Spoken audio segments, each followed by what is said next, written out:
everybody, happy Easter and welcome to the first touring car grid of 2013. The long winter wait is over.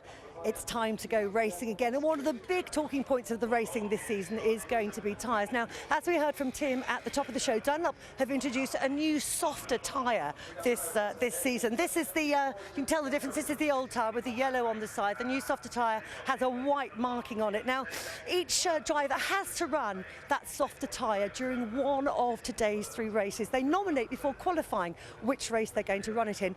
We won't find that out, though, until they set off on their formation lap. So the teams have had very little time to test these new tyres, so it is a little bit of a leap into the unknown, but could make things a little bit interesting today. So let's dive in and grab a word with our reigning champion, Gordon Shedden.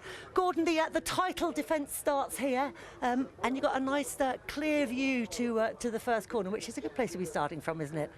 Yeah, definitely. You know, front row's really good. I think it's yesterday's qualifying session was quite bizarre with the snow that fell halfway through. So it's nice to be started at the sharp end of the grid, and the race run was good yesterday in practice. So hopefully that bodes well for today. There are little few snow flurries around at the moment as well. I mean, and it is very, very cold. We saw the impact that had on the tyres yesterday, and that's going to be the case again today, isn't it?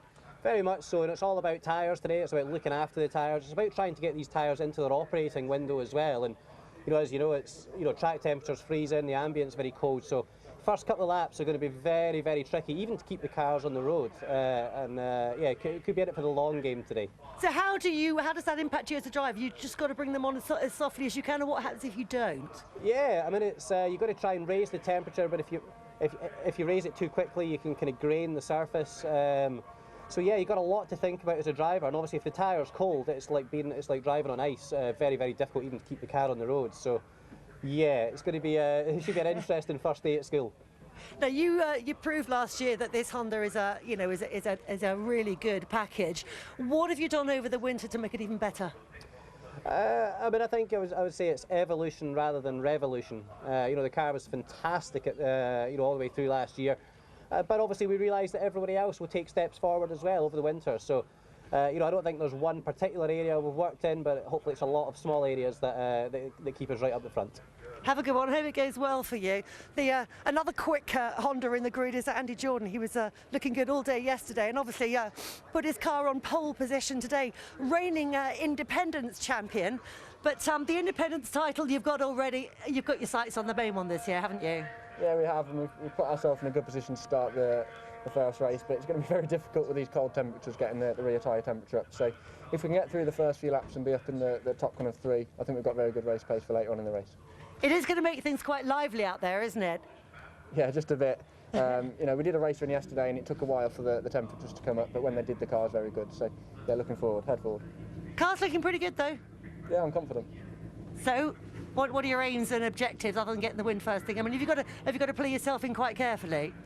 Yeah, obviously you need to keep scoring, but we're in a position, and I'm going for the win. Good stuff. Best of luck with that. Well, time for the racing to get underway, so let's go over to the commentary box to Tim Harvey and our new boy in the box, David Addison. Thanks, Louise. So, season 2013, Tim Harvey is about to get underway for the teams, for the guys on the grid. Now the talking stops, but already we've had drama, because even getting to the grid, we've had a spin from Tom Onslow-Cole, Joe Gerling has headed for the pit lane, and Nick Foster's new BMW has stopped on track. So there are teams really in drama, and we haven't gone racing yet. No, and I think when they do start, when that flag does drop, there's going to be a lot of trepidation on cold tyres. It really is difficult on cold tyres. I expect a lot of spins, a lot of drama on these first couple of laps. They do get 2 warm-up laps, but it's not enough to get real temperature in the tyres. So expect those first couple laps to be very iffy. Now it's Andrew Jordan celebrating his 150th touring car race. Who is the man on pole position? As you've heard, it's Gordon Shedden, the reigning champion, with him at the front of the grid. Jason Plato to line up 3rd and Matt Neal 4th. You've got 4 potential winners there. Sam Tordoff, with the 2nd of the MGs, lines up 5th on the grid. And Dave Newsham, who went very strongly indeed yesterday with a couple of wild moments in qualifying in the Speedworks run. Toyota Avensis 6th on the grid. any one of those could be a race winner. They definitely could, and obviously we have to remember the rear-wheel drive cars are quick off the line. You've got Rob Austin there on the 4th row. But now we do know who is on the soft tyre, and I can tell you there are 4 cars on the soft tyre. The first one is Rob Austin that we just talked about. He's on the soft tyre. We also had Adam Morgan on the soft tyre. We have Rob Collard and Colin Turkington starting on the back. So interestingly, you've got 3 rear-wheel drive cars starting on the soft tyre, 1 front-wheel drive car, and Turkington from the back. Could be interesting. Now, the other question in all of this is about tyres and the life of the tyres. Now, some people are thinking because it's cold, that's going to preserve the life of the rubber. Other people, drivers particularly, are saying that it's going to grain the tyre far quicker. So, if you look at Nick Foster's car, which doesn't look as though it's going to be able to join in anytime soon, what's your take on this tyre? Are we going to look at a very short operating time for these tyres, or can they go quite a long way? No, I don't think they can go very far, and I think the advantage is not going to be that great. I'll be watching the times at the lap times now. I know which cars are on those, and we'll get a better feel, but we really don't know. But I'm not expecting that tyre to be quicker over the race distance than the standard medium compound white yellow sidewall tyre. So we'll see how they go. Now, Colin Turkington, Tim has touched on being on the soft tyre. You'll come to him in a little while because he's right at the back of this grid, headed by Andrew Jordan and Gordon Shedden. Jason Plato is 3rd ahead of Matt Neal, Sam Tordoff and Dave Newsham round out the top 6 on the grid. Behind them, Rob Austin, certainly a man to watch, and Jeff Smith. Then Nick Foster, well, his car's in the pit lane in the garage, but Adam Morgan in the Sicily Racing Toyota is next, ahead of Ollie Jackson, moving to Speedworks for this year, and the unrelated Matt Jackson is next on the grid, another man to watch after a disappointing qualifying.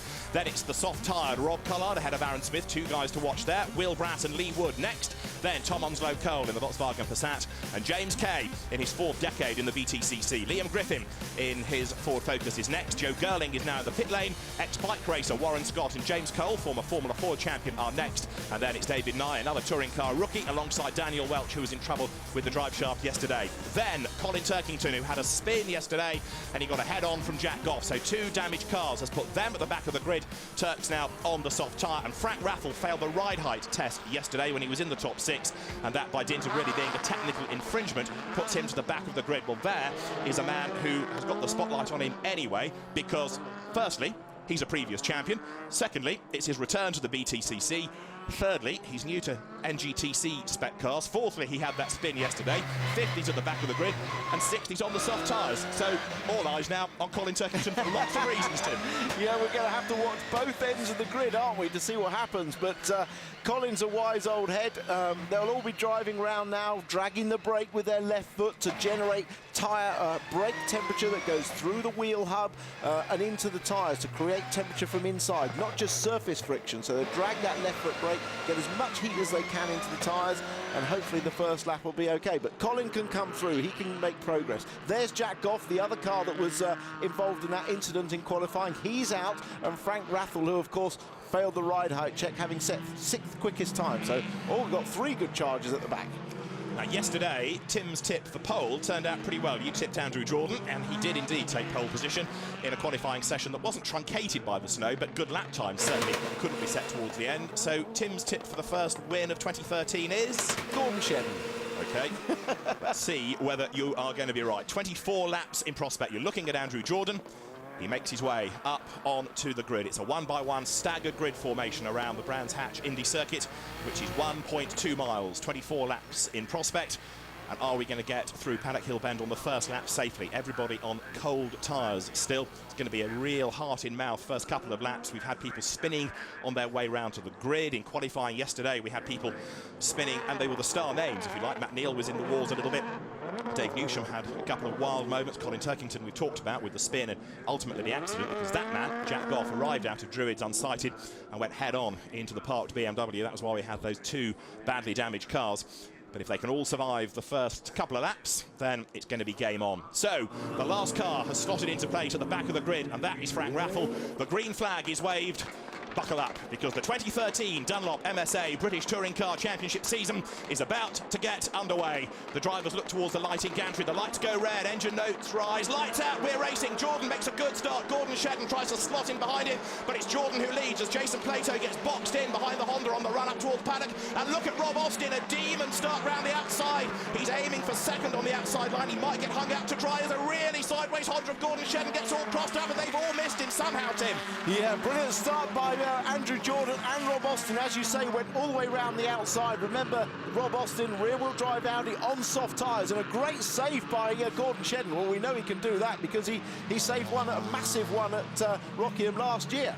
Warren Scott, you've just seen going off the road. There's a bit of smoke coming out of the Honda, isn't there, in fourth place. Now Rob Austin is second already, and that's Matt Neal, who's got bodywork fouling against a tyre. By the look of it, Matt Neal could be banned for the pit lane. Rob Austin leads, dives up on the inside. He wriggles away past Andrew Jordan. You've got Jason Plato in the mix as well. He's on the inside line. Jordan gets mugged. He goes down to third. Rob Austin leads, but the MG virtually pushing him across the line. How about this? 3 for the lead, and it's Rob Austin, who started way back, remember, 7th. He leads at the end of lap 1. Well, the MG is a slightly longer wheelbase car than the Honda, so it warms its tyres up slightly better. It has more stable footprint, but the rear-wheel drive Audi off to a blinding start. Now, Rob said to me yesterday that he always races better than he qualifies. And that, I'm afraid, is James Cole, who is off the road, the former single-seater star. Ex-Formula 4 champion, Formula 3 racer, and if he's going to be beached in that gravel bed, it could be a safety car. Let's wait and see as the leaders work their way through Surtees, and you can see Matt Neal is dropping back, and we are going to go safety car. Now, what is all this about, Tim? Well, there must have been a slight contact there. He's had a little push on the rear. There's a safety car waiting, but they do race right up until the point they get to safety car boards, which they now have. So Matt Neal, a little bit of damage. That won't cause him to have to pit at the moment, but if it gets any worse, it could cause a puncture. So everybody over the line, and now, as they start to slow the pace, people are going to be weaving around to try to maintain the warmth in the rubber. James Cole has gone a long way off, hasn't he, at Paddock Hill Bend. Now, those that are on soft tyres, Rob Austin leading, we've talked about that. Rob Collard, 10th. Adam Morgan, who is 11th. And Colin Turkington, from very nearly the last rank on the grid, is up into 19th place. For Colin Turkington, this is a good thing, this safety car, because it bunches people up. So on the restart, everybody's tightly packed ahead of him, ready for him to start making progress again. Yeah, as many restarts as possible will help Colin Turkington as it keeps the field close together. Big disappointment for James Cole, making his touring car debut in one of the Team Hard insignias, and he's gone off. I think Cole Tyres just got the better of him at Paddock Hill Bend, but he'll be pulled out of the way. The other big loser really is Shedden. I mean, he dropped back to 9th place after that big moment. This is looking back. Look, there we are. Cole Tyres, top of Paddock Hill Bend. Rear comes round, and James is an unfortunate passenger. Coming into shot here from a different angle. Watch, there we go, just the left rear tyre just not up to temperature and sliding out. And, well, James could have possibly saved it if he'd had a bit more experience with front-wheel drive and got on the throttle a bit like we saw Shedden do, but he's got to work up to that.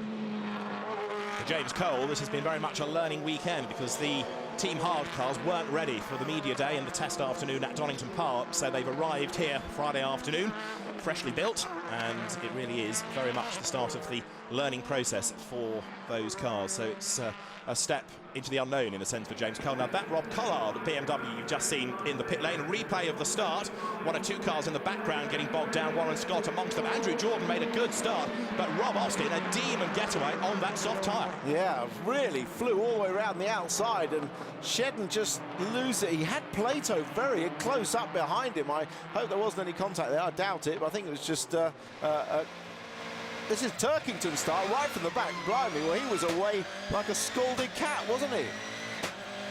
Up through the gears, nowhere really to go now, but he's got cars left and right. He's just looking for a gap to try and go through. That's Dan Welch in front of him and James Cole. Now he brings the car to the inside. He's already seen that incident in front of him, but he has a moment himself, and up goes Rathel on the inside. Shedden's view for the start, he pulls immediately across, gets a bit too much wheel spin, so no chance to challenge Jordan. So he gets a... Let's just stay on board, see if we can hear any touch. Couldn't hear myself, but we'll have to wait and see. But he did very well to save that. A great save by Gordon Shedden, but Dave Newsham has parked by the side of the road, look, so that's a really bad start to the season for Speedworks. Dave, a race winner last year, and there was real optimism that him plus Speedworks making progress together would be winners this year. And Rob Collard in the pit lane, bonnet up, and I'm afraid it is not a happy start to the season, is it, for eBay Motors? No, it really isn't. They've had 2 cars out already in this first session, with Nick Foster not making the start. But yeah, Dave Newsham, I expect him to do well this year. He's already shown some pace, and of course he was the pole sitter here last year. This is giving the teams a good opportunity to warm the tyres up. But let's see if we can get down and have a word with Andrew Jordan. Andrew running in 3rd place at the moment. Andrew, David in the commentary box. It was a good start, but Rob on those soft tyres managed to find a way past you. Yeah, we struggled getting tyre temperature up anyway. We thought Plato would be a bit better with his longer wheelbase, but obviously Austin's on the softs, so yeah, we knew that would be the case. So it's a long race yet, and those softs will be going off, I reckon. And now behind the safety car, it's a case of weaving around, is it, and trying to keep that warmth in the tyres? Yeah, keep them all up to temperature, and the brakes also, but safety car's in, so I'll catch you later. So the safety car is going to be in this time. We'll leave Andrew to his work because the lights are out on top of the safety car. You can see the Pertec Racing Honda in 3rd place, and Tim, that weaving is getting ever more aggressive now as the drivers get themselves ready for the restart. Yeah, and Plato's the one that's looking very, very racy, isn't he? That car already got its tyres up to temperature. He's just waiting for Rob to press the loud pedal. He's not weaving. He knows Rob will just go when he wants to, and Plato's right up behind him. He's waiting, and Rob's gone. Plato, a good even start at the front. So the cars accelerate out of Clark Curve, up over the timing line. Rob Austin in the yellow Audi leads. Jason Plato lines up to have a look on the outside. Now is that going to give him an opportunity as they head into Paddock Hill Bend? Lower down the order, Sam Tordoff looking to try to gain ground as well. Austin holds the lead coming out of Paddock. Plato behind him, Jordan third, and then there's a real traffic jam for 4th. Everybody stacked up, look behind Matt Neal, and Gordon Shedden tries to go around the outside. Tordoff also forced out wide as Matt Jackson in the Airwaves Focus looks for a way past him. Yeah, so it looked like he was trying to go around the outside. Gordon Shedden there. I was going to say the smoke had desisted from Matt Neal's car a little bit, but it's still there, but certainly not dramatic, just when he leans on the car going around the corner, but I don't think that's too bad. The new race distance, 27 laps because of the safety car period. This is the end of lap 7 as they work their way up out of Clark Curve. Austin, Plato, then Jordan, then this gap that's opening up. It does look a little bit as though Matt Neal is holding up those behind because he's certainly falling away from the leading 3. Yeah, he hasn't got the initial pace that we'd have expected from the 2 Works Hondas. They've fallen back. I mean, I did predict Shedden to win, but he's got some work to do. Here we are on board with him, and he's going to look round the outside now. That's there's no way through there, so he tucks back and online, but plenty more laps to go in this race. Plato is right up behind Rob Austin, though, at the front. But Jason has got to be mindful that while he's attacking for the lead, he doesn't leave the door open and give Andrew Jordan a chance to challenge for that 2nd place. Here are the 3 leaders. Jordan there, 3rd, through Surtees up towards McLaren, then to Clearways, and it's Rob Austin leading. Jason Plato with a slightly tighter line, trying to hunt him down. If he gets a good run out of Clark Curve, maybe he can attack as they head over the line in towards Paddock. Andrew Jordan 3rd, just dropping back ever so slightly this time, and now Jason Plato does have a look. He goes to the inside, heading into Paddock. Can the MG find a way through? Not this time. Rob Austin sticks out his elbows and hangs on to the lead. Yeah, it looks as though the MG's got a slight straight line advantage, but the team will have told Jason that Rob is on soft tyres. So the reason they'll have told him is because they'll be expecting those tyres to go off fairly soon. So they're telling him probably to be a little bit patient. Don't risk it now because Rob is going to fight tooth and nail for the lead, but give it a few laps and he might be a sitting duck. And I think Andrew Jordan is, again, just waiting and biding his time. So Jordan 3rd, heads up now towards Clearways. Lower down the order, Frank Raffle from last on the grid is up to 11th place. Tremendous work going on by Frank Raffle. He's also set the fastest lap of the race thus far. Last time it was a 1/10 of a second between Rob Austin and Jason Plato when they came over the line. This time, as they break the timing beam, it's up to 2/10 of a second, and again, Jason applying heaps of pressure, and the Audi just has a little wobble as it turns into Paddock. There, Jordan 3rd, and look at the gap between the top 3, and then Matt Neal, Sam Tordoff and Gordon Shedden, 4th, 5th and 6th. Yeah, but I think those 3 actually could catch up the first 3 if and when the tyres start going off on Rob Austin's car. If Plato doesn't get past quickly at that point, they'll all close up together. Frank Raffle into the top 10. Matt Neal runs a little bit wide at Graham Hill Bend and goes over the curbs, and now Sam Tordoff is the one to watch because he is trying to make a move for 4th place as Rob Austin turns his way out of clearways. Jason Plato has a big bite of curb, doesn't he, there? And Matt Neal is under huge pressure for that 4th place. Yeah, Sam Tordoff there is he's in the middle of that group, of that sandwich. There's Rathel. Wow, he's up alongside Adam Morgan. He really has made dramatic progress, hasn't he? That safety car helped him after the first lap as well. Absolutely right. That's for 9th place. Frank Raffle goes through on the inside. His next target is Jeff Smith, and Jeff Smith is stuck for the moment behind Matt Jackson as there Gordon Shedden pulls out to try to find a way past Tordoff. But still, it looks as though Matt Neal's holding them up. He's dropping away from the top 3, and look at this traffic jam that's stacked up behind him. Yeah, it's very unusual. Matt really is holding that whole crew up, and he's dropping further and further behind the front 3. So I wonder whether he has got more damage than we perhaps realised on the rear of that car. Perhaps the tracking is out or something. And look, Tordoff's looking very, very hard up the inside. Little bit of tapping up the inside. He's got inside. Well, blimey, he's driving like a veteran, is it? Oh, Shedden up the inside as well. Gordon gets squeezed. He's on the grass. He's back on the black bit. That could have spelled disaster. That's going to compromise Gordon's run on Brabham Straight, and it means now that Matt Jackson attacks on the outside, heading up towards paddock. He can't find a way through. Raffle behind them is 8th from the very back of the grid. Tremendous drive this by a man who won here at the end of last year. Yeah, that was the 2 Dynamics cars side by side. I don't think Matt Neal realised that Gordon was there. He would not have intentionally put his teammate on the grass at that point. That's 115 miles an hour. So I don't think he'd have done that deliberately. I just don't think he realised he was there. Up front, Rob Austin and Jason Plato, still in that order, but they are trading the fastest lap of the race. Austin is leading. Jason Plato now is the quickest man on the circuit, and this is Shedden's view of that little bit of contact up the road that forced Matt Neal out wide. He moved across, and Gordon almost ends up in the pit lane. Yeah, he does, and he lifted off 2 or 3 times there. Matt was just coming back across. I don't think he realised he was there. But, you know, I have to say, Rob Austin is hanging on very well the lap times. He's just set the fastest lap of the race. He's hanging on really well. I love watching Rob drive. You know, he's all action. Oh, that's Rathel through now on Jackson. That's right, that's for 7th place. And Gordon Shedden has found a way past Matt Neal now, so that puts him up into 5th place. And I would imagine that Gordon Shedden will be able to pull away from Matt Neal and perhaps do something now about Sam Tordoff ahead of him. Now, what about this drive by Frank Raffle? Because he's found himself away into 7th place and he is still charging. Colin Turkington is 11th, but Raffle is going great guns as Rob Austin, with the fastest lap of the race to his credit, leads the way. Damage you can see on the right rear corner of Frank Raffle's Toyota, powering his way now through Clark Curve. Here's the lead fight. Jason Plato looks for the outside line, going up towards paddock, and Andrew Jordan is getting closer and closer and closer.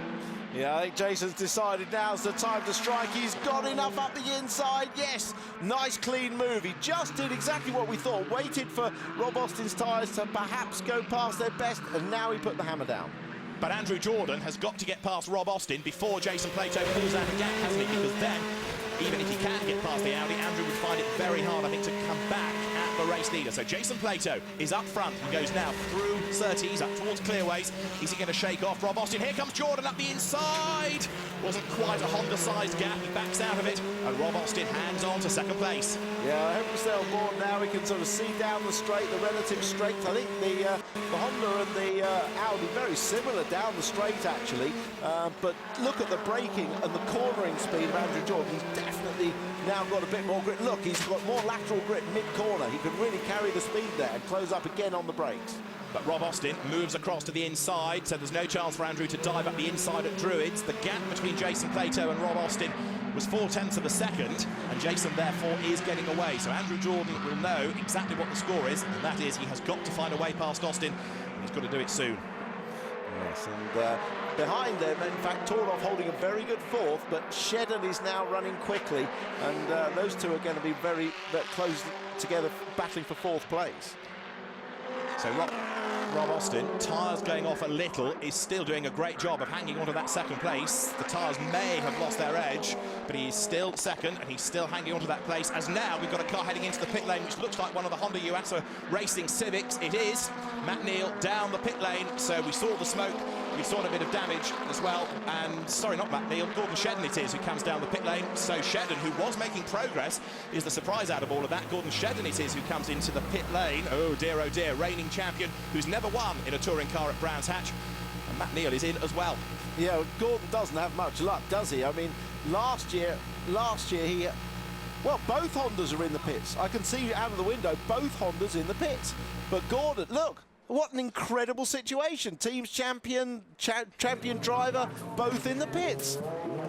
There was lots of grass on the pit lane that looks like it's dropped out of the bottom of Gordon Shedden's car. He rejoins ahead of Matt Neal, so both have been in, both rejoined, and they've got a lap down. Look, that was the leading trio flashing past. So Plato, Austin, Jordan remains the order, and that is Warren Scott spinning coming out of Graham Hill Bend, the former bike racer.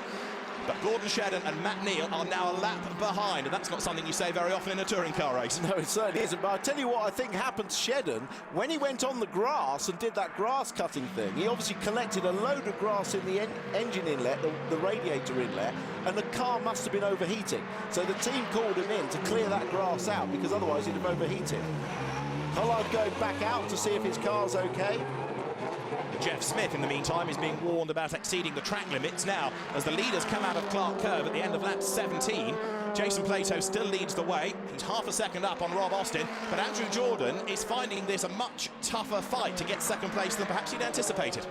Yeah, he is, but similarly, Plato hasn't disappeared up the road. Look, there's not much difference between them. So far from disappearing, he's only just got a small lead, and Rob Austin is still maintaining a very good pace. The second of the cars on soft tyres is Adam Morgan. He's 7th. Then you've got Colin Turkington, who is 9th. So Jason Plato on lap 18 leads the way. All that dust being kicked up was by Andrew Jordan, running wide. The commitment's certainly there, isn't it, as he tries to find himself on the back of Rob Austin to challenge for second place. And Jason Plato turns his way through clearways. A much tighter line there than the line of Rob Austin in the Audi, which twitches a little bit as he puts down the power. Yeah, the front-wheel drive cars tend to turn into the corner a little bit earlier, whereas the rear-wheel drive turn in later and square the corner off, and then use the rear-wheel drive traction to power off the corner. So you will see a difference in lines between the cars. They all use all of the road on the exit there and nearly the gravel trap. But look, Jordan's getting right up behind now. He's getting a bit frustrated, I think. Meantime, Frank Raffel is still busy. He's running in 5th place. Behind is the lap car of Matt Neal. There's Raffel making his way towards Druids. Turns his way through the hairpin. And Jeff Smith behind, running in 6th spot, of course, looking for a way past a car that's out of sequence, and Matt Neal lets him go. So Jeff Smith, unimpeded now, can carry on this fight for 5th spot. He's hunting down Frank Raffel, or hunting him down again, because, of course, he was ahead of the orange Toyota a little while ago. There's Adam Morgan, behind him is Matt Jackson, and Andrew Jordan is through for second place. So he's got himself past Rob Austin. He comes up to complete lap 19. Can he do anything about Jason Plato? Well, I think he can. I still think he's got the pace. I think he has. Here's the classic overtaking mover. Slips up the inside, leaves the braking a bit late, gets cleanly alongside, blocks off the corner so Rob Austin can't come in, and then squirts out. So a very nice, clean move there. And clearly Shedden has got good pace, because Shedden is now running behind them. He probably fancies unlapping himself, but I'm not sure he'll be allowed to do that. But in the group behind, Turkington is working his way through. If the camera just stays there, we will see further back. Turkington is working his way through the group. He's into 9th at the moment. Here he is, on board with Turkington, right up behind Matt Jackson. Now, at this stage of the race, the BMW's got his tyres working up to temperature. If the cars in front are losing any, then he'll be gaining a speed advantage at this point in the race. He did run wide, though, further wide than a rear-wheel drive car really should do at clearways, and you can see the gap has gone out to Jackson in front. And that pace you're talking about from Gordon Shedden, of course, if he can get the fastest lap of the race, there's a point for that. So it's damage limitation. He won't score if he's not in the top 15. At the moment, he is 20th, but fastest lap point would certainly be useful, bearing in mind it's a 30-race championship. It's a long old season. In 9th place is Colin Turkington, and there slowing is Matt Jackson coming out of Druids. He pulls to one side. Turkington's up to 8th. It's not been a great weekend for Airways Racing, I'm sad to say. Local team, Motorbase, and Matt Jackson drives onto the grass, back onto the tarmac. He's heading for the pit lane. He's heading for retirement. Yeah, it's got shades of last year when Matt had 2 electrical problems. I remember at Silverstone leading the race and the car cut out. I think at the time it was a throttle potentiometer problem. The car just cut out. So I hope it's not a repeat of those problems.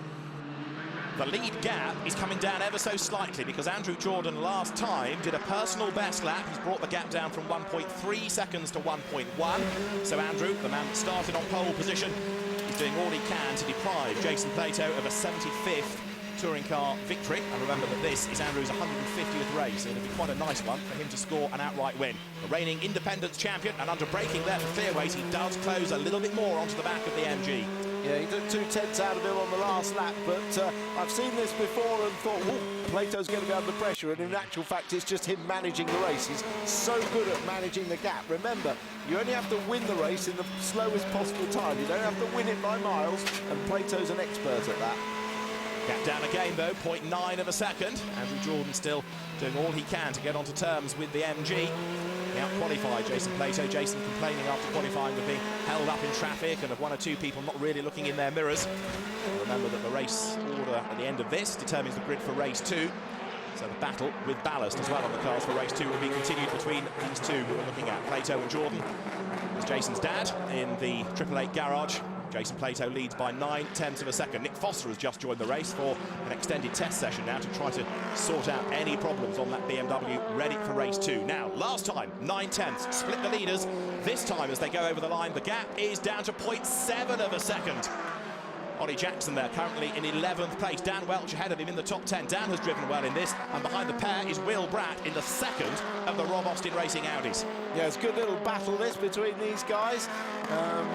Will Bratt, a former single-seater European Formula 3000 champion who had a part season last year with Rob Austin Racing and hoping to do the full year this time. We're on lap 24 out of the 27, extended because of that safety car period. Will Bratt runs wide, going out of paddock. Dan Welch defends. Ollie Jackson tries to go all the way around the outside of Druids. It's not going to work for him. He's also got to make sure he doesn't give Will Bratt a chance to challenge coming out of the corner. Round the outside of Graham Hill Bend goes Jackson. Is that going to work? Yes, it is. Great move. Does he go too wide? They're level onto Cooper Straight. Dan Welch has the inside line for the next corner. Great racing this. This is great side-by-side racing there, wasn't it? And they really showed a lot of respect for each other at this early stage of the year, as now all three get together. As soon as I say that, there's a lot of respect, they come together, don't they? Define respect, yeah. So a little bit of leaning on one another, going through Clearways. Dan Welch hangs on to 10th place. Over the line he goes. That Proton going much better today than yesterday. Yeah, and further behind these two, just behind these two, Lee Wood is leading the class for the Jack Sears Trophy cars. He's just been passed by James Kay on that lap, so James Kay leads it. But back to the leaders, and look, Jordan is right up behind Plato. The gap has been coming down and down and down from 1.3 seconds when Andrew first got himself up into second spot. Now it's down to 4/10 only as they go across the line. But of course, Jordan's running out of laps here. Jason Plato leads the way. There's a bit of traffic up the road as well. Is that going to have an impact on this race? Jason Plato, Andrew Jordan, and then Rob Austin, the top three. Rob, remember, on the soft tyres, and he is being caught now by Sam Tordoff. Is he going to hang on to a podium finish? Yeah, the soft tyre definitely going off on that Audi now, because Tordoff nearly a second quicker on that lap and only 3.8 seconds behind.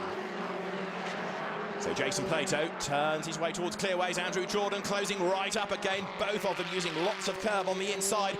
Now is Jordan close enough to challenge as they come up towards paddock this time? Let's see. The MG leads the Honda over the timing line. 4/10 split them last time on this lap, with the traffic getting ever closer to them up the road, and there's debris on the track as well. Half a second. David Nye is the back marker with his Super 2000 Ford. At any moment now, he's going to find Jason Plato filling his mirrors, but Andrew Jordan has closed up again going into Druids, and this is the last lap. Andrew is running out of options. He is. I think Plato has been controlling this race, has been controlling the gap.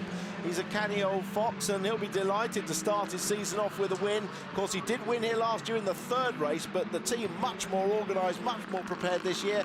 Andrew Jordan, also a great result. And he gets wide, and there's contact, and that turns around Jason, and they're both off, both into the gravel. Jason nails his foot to the floor. Now, where's Rob Austin in all of that? Has he found a way through? I don't think he has. Jason Plato gets himself back onto the tarmac. Andrew Jordan gets himself back onto the tarmac. They make their way up towards the line, and Jason Plato, despite all of the drama, comes across the line to take the race win. Andrew Jordan ends up second, and the debate between the two has only just begun, hasn't it? This, I suspect, might earn them a trip to the clerk of the course after that. You could see what Andrew Jordan's plan was, to dive up the inside. There was a gap, but he had to make it.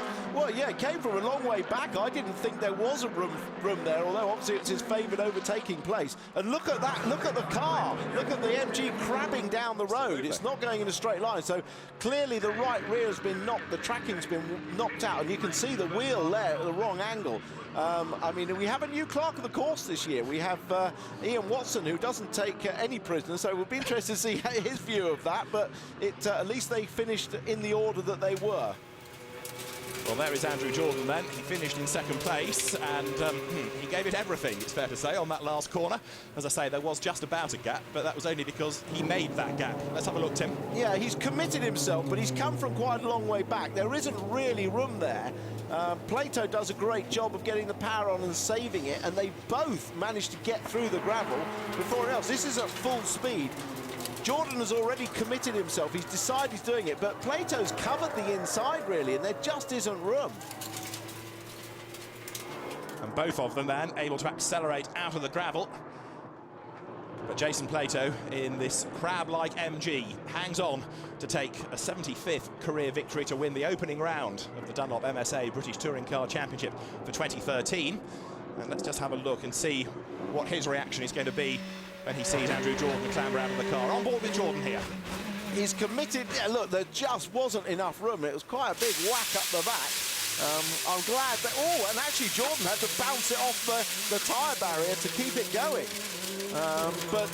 Yeah, you know, you've got to go for it, haven't you? It's the last lap, it's touring cars, but here's the result. Jason Plato somehow hangs on to win from Andrew Jordan, and Rob Austin on the soft tyres takes third ahead of Sam Tordoff and then Jeff Smith. Frank Rathel sixth from last on the grid ahead of Adam Morgan. Colin Turkington from the back finishes eighth, Aaron Smith ninth, and Ollie Jackson rounds out the top 10. Daniel Welch eventually 11th ahead of Will Bratt, and Jack Goff in a car that had damage yesterday finishes 13th ahead of Tom Onslow Cole. James Kay, the best of those in the Jack Sears Trophy, ahead of Lee Wood, then Liam Griffin and David Nye. Gordon Shedden a lap down and 19th. Matt Jackson in trouble, classified 20th. Well, drive of the race for me came from Frank Rathel from the very back up to 6th. And not far behind him, Turkington in 8th. So I think those two for me were the drives of the race. Absolutely superb. And they've now got themselves in a really good position for race 2, because remember, in that race there was no championship ballast applied. That is the only race of the year where nobody is carrying championship ballast. From now on, the top 5 cars in that race will be carrying ballast. So actually, Rathel in 6th and Turkington in 8th are actually looking quite good for race 2. Well, the cars will make their way from the technical area and then head down the pit lane. And Steve Ryder is going to have to put his best diplomatic hat on here, I think, to talk to both Jason and to Andrew Jordan, because they are sure to have differing opinions. Now, has Jason calmed down enough to say, hey, it's one of those things, I still won the race, or do you think he's going to have a bit of finger wagging in the direction of Andrew Jordan? Well, Jason will play it however he thinks is best to his advantage, but it's also worth saying that the soft tyre worked really well. It worked excellently on the Audi, it worked excellent on Turkington's car, but also on Morgan's, who finished 7th. So there's Andrew Jordan clambering out of his Honda that finishes in 2nd place and has a bit of damage on the front. And Jason Plato's crab-like MG takes the win. And Rob Austin, as we've been saying, on those soft tyres, finishes in 3rd place. Jason celebrates with his family and with the team.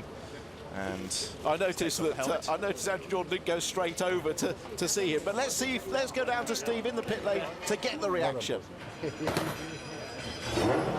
Jason, well done. A 75th career victory. It all looked very routine. It all looked completely under your control until Clearways. What exactly happened there? Well, I think you best ask Andrew, to be honest. I think... he's a bit loath to come over here at the moment. I'm sure he is. I'm sure he's feeling a bit guilty, but... I mean, there was never a gap there, was there, really? But, you know, these things happen. People make mistakes from time to time, and I think... Andrew, quick word. I think he'll admit he made a mistake. Yeah, I misjudged that one a little bit. So. Yeah, there wasn't a gap there, and you've... No, probably not. So, no, he backed me up through 30s. I was probably a little bit better through there, could carry a little bit more speed. The laps before, so I kind of planned going down there, I was going to try and make a move. And he backed me up, and I couldn't quite get enough space to get under him, so, yeah, my mistake. So a bit committed and committed early. Jason Plato move there, no. Well, it's not, is it? It's an Andrew Jordan move. It is now Andrew Jordan. But that's typical of the championship, and it's a winning start for you, Jason. How did you manage to rescue it from there? You know, all my driving on fifth gear kind of helps me out with that, with Tiff, because we get to do some crazy things with cars. But, you know, it's really important for him to win this, for us to win this race. You know, we had a really successful winter. We've worked on the car, but, you know, a good friend of mine lost his daughter Rosie to cancer last week, so I'd like to dedicate this win to Rosie Whittle. Well done. And talk about the race overall. I was indicating that you looked in control of it really from the start. You realised that Rob was on soft tyres, obviously. Yeah, we knew he was on soft, but the other thing we didn't know is we've not analysed the rear-wheel drive pace on the soft tyre. We know what will happen on our cars, on the front-wheel drive cars, but we weren't sure. So I didn't know when he was going to start to run out of tyre. And then at the beginning of the race, he started to be a little bit overcautious. I thought, oh, maybe that's a sign. And then he went away again. And then I could see it just switched. The switch came on, he started to understeer a little bit, and I thought, right, I've got a strike now, and at least whilst he's struggling, I might be able to build a bit of a gap to Andrew, because I knew they will be quick in the second half of the race. And to add a bit of gloss to it, from your point of view, the other drivers who we might regard as title contenders, the likes of Matt and Gordon, all with problems today. Oh, I don't know. Is that right? Yeah, out of the points. Well, that's a shame, isn't it? I'm sure it'll come round and bite us at some point. I'm sure it will. But a good start for you, Jason. Well done. Much damage on the car. You haven't really had fair bit. The right rear suspension's not. It's not as straight as it was when it went out. But you know, a great result for the MGKX Momentum Racing team. Great result. Andrew's apologised. He's over there with Lou. I think he's about to apologise some more. About to apologise some more, Steve. So I think you've held up to your hands to that one. Yeah. It could have gone horribly wrong, though, couldn't it? Yeah, it could have. Bit of a silly mistake, but you know, I was going for the win, and we had good pace. But yeah, I screwed up, so hold my hands up. Great result, nonetheless. I mean, lucky to get it back on the road, and it means a lot to get that podium, doesn't it? To kick the season off in this way. Yeah, it does. You know, it's a good result. The car was really quick throughout the race run. We could just eke in out a little bit of Jason, and probably got a little bit too eager and went for a gap that wasn't really there. So yeah, my apologies. Were you surprised at how long it took to get up with and past Rob Austin on those soft tyres? Yeah, I thought it was going to go off a lot quicker. And he was quick out the key areas, like out of Druids and out of Clearways, where the rear-wheel drive was really helping him with the traction. So here's the move with Rob. That's what I was trying to do with Jason, but didn't quite go as according to plan. Yeah, that's how it should be done. You can do it perfectly, can't you? Cleanly, but yeah, screwed up. He's never done anything like that. Yeah, of course, Jason. No, he'd never do anything like that. Still, well done to you. Good stuff for the first race. More to come later in the day. Yeah, I think so. Hopefully the weight won't hurt us too much. A few little changes to make to the car, but yeah, looking forward to it. Good stuff. Let's bring in Rob. Quit talking to Plato and come and have a chat with me. Nice one. Great to see you back on the podium. I mean, bit of a gamble to start on the soft tyres, but boy, it paid off, didn't it? Yeah, they worked well, hey? No, that start was, I just caught the lights right, the gaps opened up, and suddenly found myself leading. It's great. How does it feel when that happens for you? Was it a case of just the road opening up for you and away you go? Yeah, very much. And it's suddenly like, where is everybody? Nobody in front of me. Obviously, you've got to be wary with him behind you. So I got a couple of rubs, but nothing major. And as the tyres started to wear out on those super soft tyres, we just had to give way, really. Didn't want to get involved in a load of door bashing. Were you surprised at how long they lasted? I mean, I had a quick word with Mickey from Dunlop, who was largely responsible for developing the tyres. He was having palpitations throughout that race because really he didn't know how long they were going to last. Were you surprised at how long they did hang together? Well, he spoke to me on the grid and he said this is going to be the first race run on them. It's the first time I've ever driven on them. So, yeah, we didn't know. We just didn't know. It'll be interesting for the rest of the day because everybody else has got to run them, and generally our rear-wheel drive Wix Audi is much kinder on tyres than the front-wheel drives, so you might see them fade away a lot earlier. So hopefully the rest of the day could be good too. Well, well done to you, well done to the rest of the team as well. We're heading off for a quick break and we'll be back with the Formula Fords in just a few minutes. See you then.